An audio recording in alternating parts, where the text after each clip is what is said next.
What'll it be, partner? I'd like some fun and interesting concepts, please. Well, you come to the right place, because in the Tales of the Old West role-playing game, we have a plethora of fun and interesting concepts. Hello, I'm Matthew, and this is Dave. And I'm Dave. Yeah, and here we are again at the ILARP Centre, the Wild West Recreation Town in Hampshire, where again they've very kindly allowed us to record in the bar on their main street.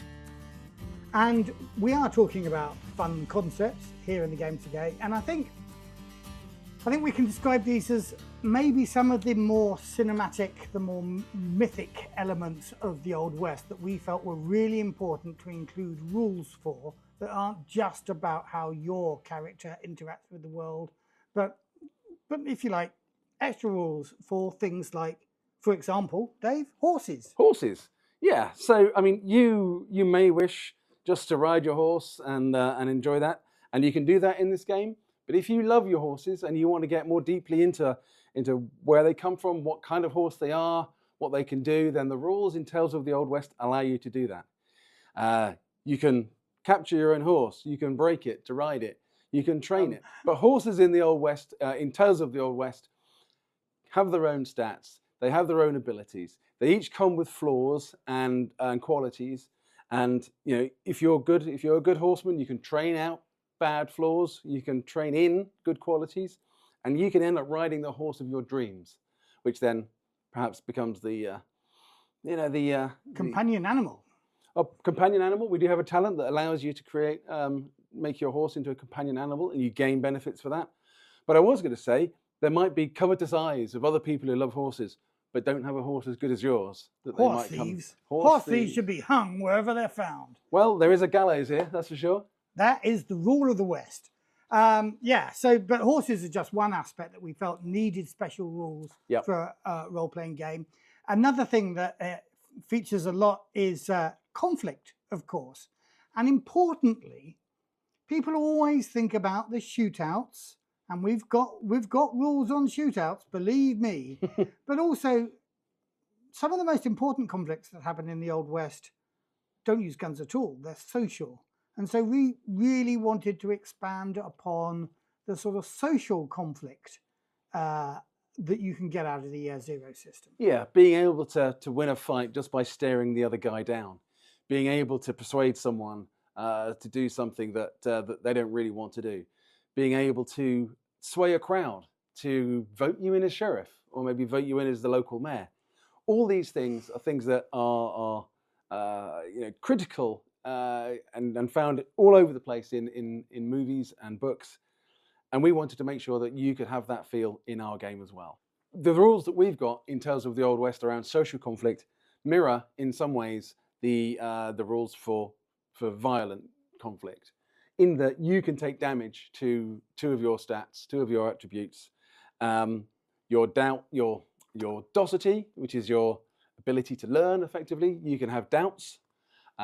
Your cunning, your ability to understand the world and be able to operate in it in a really good way, that could be damaged by vexes.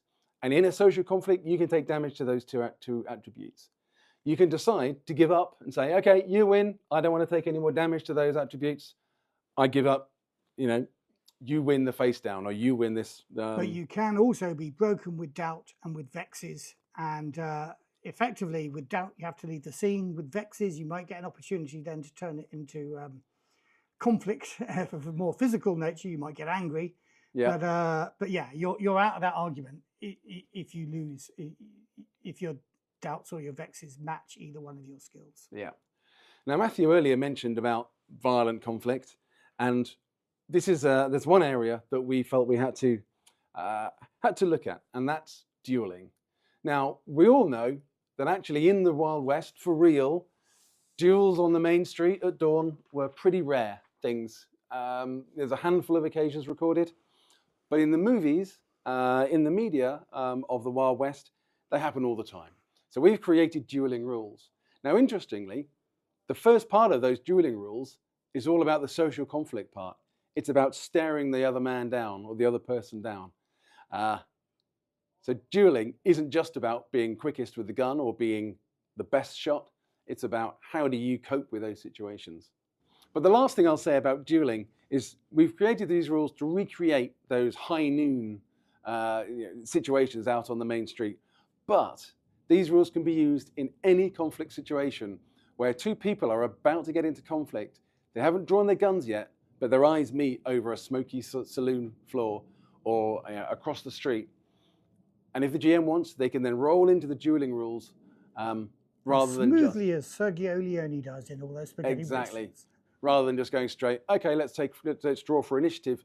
You can use those, and that really builds the narrative and the tension of that moment. Of course, another mainstay of the fiction of the Western is the gambling table in a saloon, maybe like this. So what we didn't want to do is simply bring out the cards and say, right, play a few rounds of poker rather than playing 4 hours of role-playing games. So we've created rules that condense a night's worth of gambling down into some decisions and some risk and some dice rolls. Yeah. So you will, the first thing you'll do when you're playing a session of cards is you'll roll a dice to see how the cards are treating you over that period of playing. Are you getting the cards you would like? Are you getting rubbish cards? Are you getting cards that you can only really bluff with? You then get to choose a tactic with which you want to play. Do you want to bluff with those cards? Are you going to play them straight? Or are you going to cheat? Each of those then relies upon a different ability. And you then make the roll and see how many successes you get. If you're cheating, obviously, there's a risk that you might get caught out. But that's the risk you take when you sit down at a poker table. Of course, there are other rules as well that we haven't got time to cover. We're talking about chases, for example. We're talking about tracking and manhunts. Manhunts, yeah. And you can find out all about those when the game finally gets published after this Kickstarter. But if you want to ask questions about any of those things, then obviously you want to know about the game itself. And if you come to this video new and you haven't heard about Tales of the Old West role-playing game, come to our website, www.effectpublishing.com. Effect with a K, spelt the Swedish way.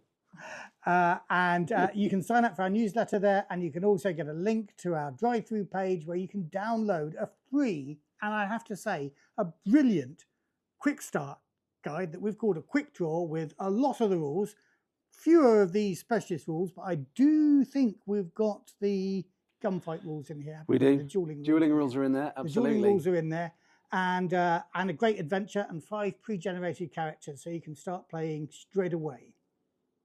Brilliant. Well, thank you very much for watching, and look out for more from Tales of the Old West. And you, sir, deserve a drink. That much.